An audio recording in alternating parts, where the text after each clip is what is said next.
చాలా బాగుంది. రామ్ చరణ్ బోయపాటి కాంబినేషన్ లో మూవీ కదా, ఆ పార్టీ మాస్ అండ్ మాస్ కలిస్తే ఊరమాస్. అంటే రంగస్థలం తర్వాత వచ్చిన రంగస్థలం జానర్ వేరండి, ఈ జానర్ వేరండి. రంగస్థలం జానర్తో ఈ జానర్తో కంపేర్ చేసుకోకూడదు. రంగస్థలమే, వినయ విధరామ. అవునా, సినిమాలో హైలైట్ ఏంటి సార్? సెకండ్ హాఫ్లో వచ్చే 2 ఫైట్ సీక్వెన్స్ చాలా బాగుంటాయి. ఈ వివేక్ ఓబరాయ్ వచ్చినప్పుడు వచ్చే బ్యాక్గ్రౌండ్ మ్యూజిక్ చాలా బాగుంటుంది. ప్రశాంత్, స్నేహ బాగా యాక్ట్ చేశారు. ఇంకా మిగతా బ్రదర్స్కి రోల్ చాలా తక్కువనే ఉన్నా కూడా ఉన్నంత వరకు బాగానే చేశారు. హీరోయిన్ రోల్ చాలా తక్కువ ఉంటుంది, ఉన్నంత వరకు బాగానే చేశారు. సాంగ్స్ బాగున్నాయి. ఫ్యామిలీ ఆడియన్స్ రీచ్ అవుతుంది. మొత్తం ఫ్యామిలీ ఎంటర్టైనరే, మొత్తం ఫ్యామిలీ ఎంటర్టైనర్ బాగా చూపెట్టారు ఫ్యామిలీని. హాయ్, మూవీ బాగుందండి. Direction super. బోయపాటి డైరెక్షన్కి నో రిమార్క్స్ ఉంది. సెకండ్ హాఫ్లో పక్కా ఉంటుంది బోయపాటి మార్క్. ఫస్ట్ హాఫ్లో కొంచెం తక్కువ ఉంటుంది. ఫస్ట్ హాఫ్లో ఎక్కువ కామెడీ ఇంకా సెంటిమెంట్ ఎక్కువ, కామెడీ ఇంకా ఫ్యామిలీ గురించి ఎక్కువ చెప్పారు. బ్యాక్గ్రౌండ్ మ్యూజిక్ కూడా చాలా బాగుంది, సూపర్. సెకండ్ హాఫ్ కొంచెం లాగ్ ఉందండి. కంపల్సరీ అవుతుందండి, పక్కా అవుతుంది. ఇప్పటివరకు ఈ మూవీకి కాంపిటీషన్ గా రజనీకాంత్ గారి మూవీ కానివ్వండి, లేకపోతే మొన్న రిలీజ్ అయిన మూవీ కానివ్వండి ఉంది కదా, ఈ కాంపిటీషన్ లో ఈ మూవీ ఎంతవరకు నిలబడుతుంది? ఫస్ట్ ఇదే ఉంటుందండి.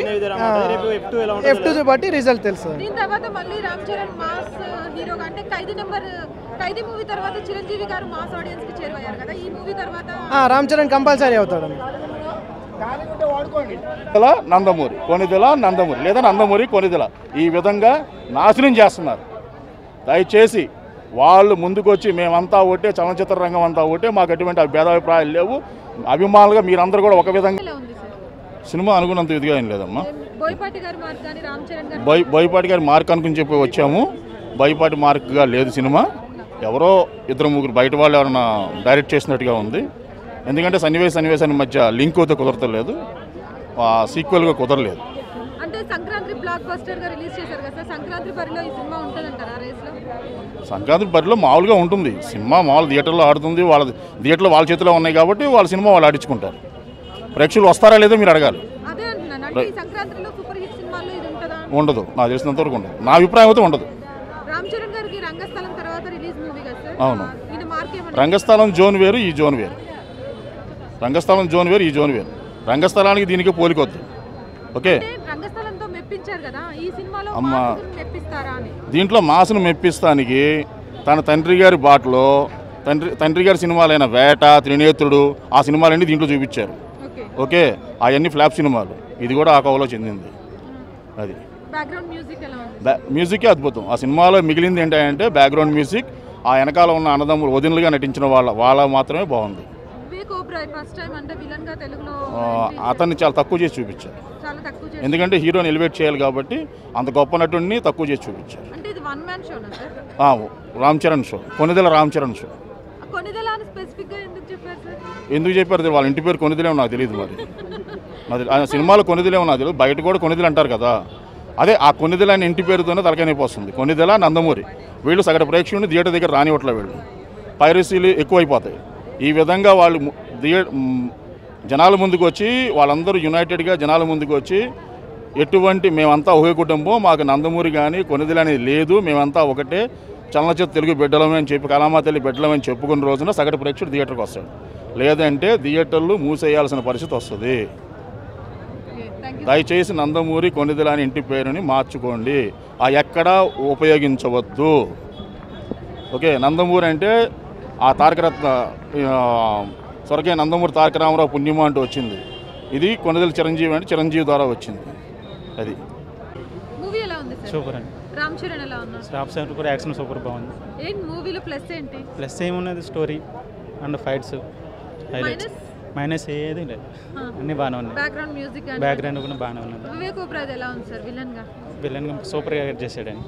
బోయపాటి మార్క్ కనిపిస్తుందా సార్ ఈ మూవీలో? సూపర్గా కనపడుతుంది. లెజెండ్ సింహ కంటే మించిపోయింది.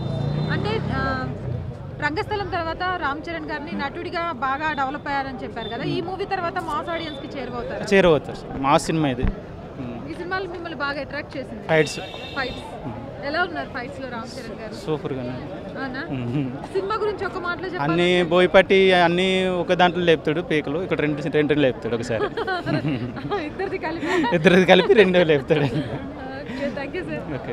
రామ్ చరణ్ సినిమా చాలా బాగుంది. సంక్రాంతికి వచ్చిన సినిమాలలో ఇది సూపర్గా ఉంది. Ram Charan body language, Ram Charan action, Ram Charan కొత్తగా డాన్సులు, కొత్త స్టోరీ, కొత్త బాడీ లాంగ్వేజ్ చూడాలంటే ఈ సినిమా చూడాలి. ఫ్యామిలీ డ్రామా, ఫ్యామిలీతో అందరూ కలిసి చూడొచ్చు. స్నేహ గారి యాక్షన్ బాగుంది. తర్వాత ఆర్యన్ రాజేష్ వీళ్ళందరూ సపోర్టింగ్ క్యారెక్టర్స్ చాలా బాగున్నాయి. మంచి సినిమా. సంక్రాంతికి ఫ్యామిలీతో అందరితో చూడొచ్చు. బోయపాటి మార్క్ పూర్తిగా చూడొచ్చు. బోయపాటి మార్క్ను చూడాలంటే ఈ సినిమా చూడాలి. బ్యాక్గ్రౌండ్ మ్యూజిక్ అద్దరిపోయింది. విలన్ సూపర్గా చేశాడు, చాలా బాగుంది. విలన్ యాక్షన్ బాగుంది, చాలా బాగుంది. మైనస్ కొంచెం కామెడీ ల్యాగ్ లేదు, కామెడీ అంత లేదు. ప్లస్ లొకేషన్స్, బీహార్ లొకేషన్స్ అసలు ఇంతకుముందు ఏ సినిమాకి వాడని లొకేషన్స్ మనం చూడొచ్చు. ఫైట్స్ ఫ్యామిలీ ఆడియన్స్, ఫ్యామిలీ ఉంది దీంట్లో. ఫ్యామిలీ ఉంది, ఫ్యామిలీ సెంటిమెంట్ ఉంది, ఫ్యామిలీ గురించి స్టోరీ ఉంది, చాలా బాగుంది. అంటే F2 లేకపోతే పేట కానివ్వండి, మొన్న ఇలా చాలా సినిమాలు ఉన్నాయి కదా సంక్రాంతి, వాటిలో తట్టుకొని ఈ సినిమా సక్సెస్ కొడుతుంది. సినిమా చాలా బాగుంది. ఉందండి, బాగుంది సినిమా అయితే. అంటే బోయపాటి రామ్ చరణ్ నుంచి ఎక్స్పెక్ట్ చేసే మూవీ. అంటే బోయపాటి గారి గురించి మనకు తెలుసు, ఆయన ఎలాంటి సినిమాలు చేస్తారు, హీరోకి ఎలా చూపించుతారు ఏంటి అనేది మనకు అందరికీ తెలుసు. ఆ ఎక్స్పెక్టేషన్తోనే ఈ సినిమా కూడా ఒక రేంజ్లో ఉంటుంది అనుకున్నాము. నాకు సెకండ్ హాఫ్ అయితే బాగా నచ్చింది. ఫస్ట్ హాఫ్ నాకు కొద్దిగా ఎందుకు బోర్ అనిపించింది మధ్యలో. ఆ ఫ్యామిలీ సెంటిమెంట్ కొద్దిగా ఇంకా బాగా పెట్టుంటే బాగుండదు. ఫ్యామిలీస్ పక్కన చైల్డ్ కాన్సెప్ట్ ఉంది, అది బాగుంది టైటిల్స్కి ముందు. తర్వాత ఇంటర్వెల్ బ్యాంక్ నుంచి సినిమా చాలా బాగా తీసుకెళ్ళాడు. సెకండ్ హాఫ్ ఇంకా కాస్త ఉంటే బాగుండు అనిపించింది. ఓవరాల్గా చెప్పాలంటే ఫస్ట్ హాఫ్లో కొద్దిగా ఎక్కడ బోర్ కొట్టింది నాకు, కొద్దిగా ఏదో తేడా కొట్టేసాడా ఏంటి అని ఒక చిన్న ఫీల్ వచ్చింది. మళ్ళీ ఇంటర్వెల్ బ్యాంక్ నుంచి అయితే లేపారు. సెకండ్ హాఫ్ బాగుంటే సినిమా బాగున్నట్టే. ఓవరాల్గా సెకండ్ హాఫ్ బాగుంటే ఏ సినిమా బాగున్నట్టు. కానీ అదే ఈక్వల్గా టోటల్గా చెప్పాలంటే ఫస్ట్ హాఫ్ కొద్దిగా బోర్ అనిపించింది. ఫస్ట్ హాఫ్లో కొద్దిగా బాగా పెట్టుంటే ఇంకా బాగుండేది. సాంగ్స్ యావరేజ్గా ఉన్నాయి. ఏవైతే మూమెంట్స్ మనకి బాగా నచ్చాయో యూట్యూబ్లో చూసామో ఆ మూమెంట్స్ అనేది యూట్యూబ్లో పెట్టకుండా థియేటర్లో డైరెక్ట్గా చూస్తుంటే చాలా థ్రిల్గా ఫీల్ అయ్యేవాళ్ళం. ఎందుకంటే ఫ్లోర్ మూమెంట్ ఉంది, అది అల్లటప్ప మూమెంట్ కాదు, అది గ్యాంగ్ లీడర్ సినిమాలో ఆ రోజుల్లో చిరంజీవి గారు వేశారు ఆ మూమెంట్. అదే మూమెంట్ మళ్ళీ రామ్ చరణ్ గారితో వేయించారంటే దాని థియేటర్లో చూసేటప్పుడు ఆ ఫీల్ వేరేగా ఉండేది. ఏదో మన మొబైల్లోనే గారు చూసేటప్పుడు చిన్నగా కనిపించింది, అదే అది మళ్ళీ థియేటర్లో చూసేటప్పుడు ఆ ఫీల్ మిస్ అయ్యాము. అలాంటివి ఇక మీద మాత్రం ఏమైనా మూమెంట్లు ఎక్కువ బాగున్నా మాత్రం దయచేసి యూట్యూబ్లో కానీ ప్రోమోస్లో కానీ పెట్టకండి, ఎందుకంటే ఆ థ్రిల్ వేరు. ఇదే పొరపాటు మనకు నాయక్ సినిమాలో కూడా చేశారు, లైలా లైలా సాంగ్. ఆ సాంగ్ చాలా బాగుంటుంది. రామ్ చరణ్ కెరీర్లో బెస్ట్ సాంగ్, డ్యాన్స్ సాంగ్ అంటే లైలా లైలా సాంగే. ఆ సాంగ్ అలాగే ముందు రిలీజ్ చేయడం వల్ల మనకి రిపీట్ ఆడియన్స్ తగ్గిపోయారు. ఆ సాంగ్ థియేటర్లో డైరెక్ట్ రిలీజ్ చేస్తుంటే మనకి రిపీట్ ఆడియన్స్ ఉండేవారు, 3-4 కోట్లు ఎక్స్ట్రా వచ్చారు. ఇప్పుడు కూడా అదే పొరపాటు జరిగింది. ఇక మీద మాత్రం అలాంటి పొరపాటు మాత్రం మంచి మూమెంట్ ఎట్టి పరిస్థితుల్లో చూపించకండి. అది బిజినెస్ పరంగా ఇంకా చాలా ఉంటాయి, అవన్నీ పెట్టవచ్చు, కానీ మూమెంట్ మాత్రం పెట్టకండి. తర్వాత స్నేహ గారి క్యారెక్టర్, అది ఆవిడ కోసం చెప్పాలి. చాలా చాలా చాలా బాగా చేశారు, న్యాయం చేశారు. 100కి 200% స్నేహ గారు న్యాయం చేశారు. ఫ్లాష్ బ్యాక్ తర్వాత ఆవిడ డైలాగ్స్ ఉంటాయి, అది ఎక్కడో ఒక రేంజ్లో చూపిస్తుంది. ఆవిడ డైలాగ్ చెప్పిన తర్వాత ఇంకా కాస్త సినిమా ఉంటే బాగున్న ఒక ఫీల్ వచ్చింది. ఫస్ట్ హాఫ్ కొద్దిగా లాగ్ అనిపించింది. సెకండ్ హాఫ్ ఇంకొక హాఫ్ అన్ అవర్ ఉన్నా హ్యాపీగా కూర్చోడానికి అందరం రెడీగా ఉన్నాము. హాఫ్ అన్ అవర్ తగ్గించారు. బోయపాటి గారు ఎందుకు అక్కడ కాంప్రమైజ్ అయ్యారు, ఎందుకంటే ఇంకొక అరగంట పెట్టవచ్చు, ఆ అరగంట తగ్గించారు. అది ఇంకేం చెప్పాలి, ఇంకేమైనా ఉన్నాయా? వివేక్ ఓబరాయ్ గారు విలన్గా చాలా బాగా చేశారు. సెకండ్ హాఫ్ బాగుంది సినిమా, సెకండ్ హాఫ్ బాగా తీశారు. ఇంకొక అరగంట కాదు, ఇంకొక గంట ఉన్నా చూస్తాము.